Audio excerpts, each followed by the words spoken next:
வணக்கம்.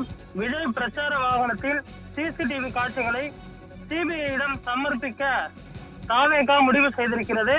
கரூரில் சிபிஐ முகாம் அலுவலகத்திற்கு சென்று சிசிடிவி காட்சிகளை தாவேகாவினர் வழங்குகின்றனர்.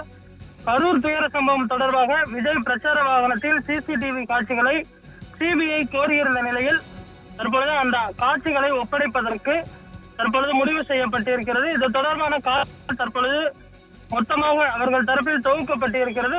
சிசிடிவி காட்சிகள், அதாவது வாகனத்தில் முன்புறம் மற்றும் இடதுபுறம் உள்ளிட்ட 2 புறமும் இருக்கக்கூடிய அந்த வாகனத்தில் சிசிடிவி காட்சிகள் ஒப்படைக்கப்பட இருக்கிறது. அந்த விசாரணையானது தற்பொழுது தீவிரமடைந்திருக்கக்கூடிய சூழலில் இந்த விசாரணைக்கு பின்பு முக்கிய முடிவுகள் சிபிஐ தரப்பில் எடுக்கப்படும் என தெரிய வருகிறது. குறிப்பாக ஏற்கனவே டி நிர்மல்குமார், ஆதவ் அர்ஜுனா, அதே போன்று புஷி ஆனந்த் உள்ளிட்டோரிடமும் விசாரணை நடத்த சிபிஐ திட்டமிட்டிருக்கக்கூடிய நிலையில் சிசிடிவி காட்சிகளை முழுமையாக ஆய்வு செய்ய இருக்கிறார்கள்.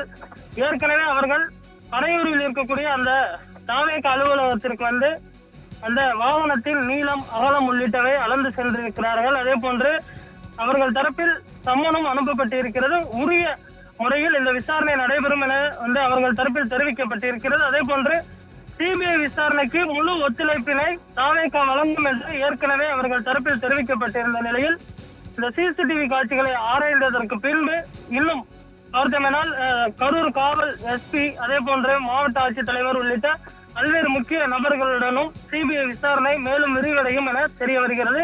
தேவைப்பட்டால் தாவேகா தலைவர் விஜய் அவர்களையும் விசாரிப்பதற்கு சிபிஐ திட்டமிட்டிருக்கிறது. ஆனால் தற்பொழுது வரை விஜய் அவர்கள் விசாரணை வலயத்திற்கு கொண்டு வரப்படுவாரா இல்லையா என்பதை சிபிஐ தெளிவுபடுத்தவில்லை.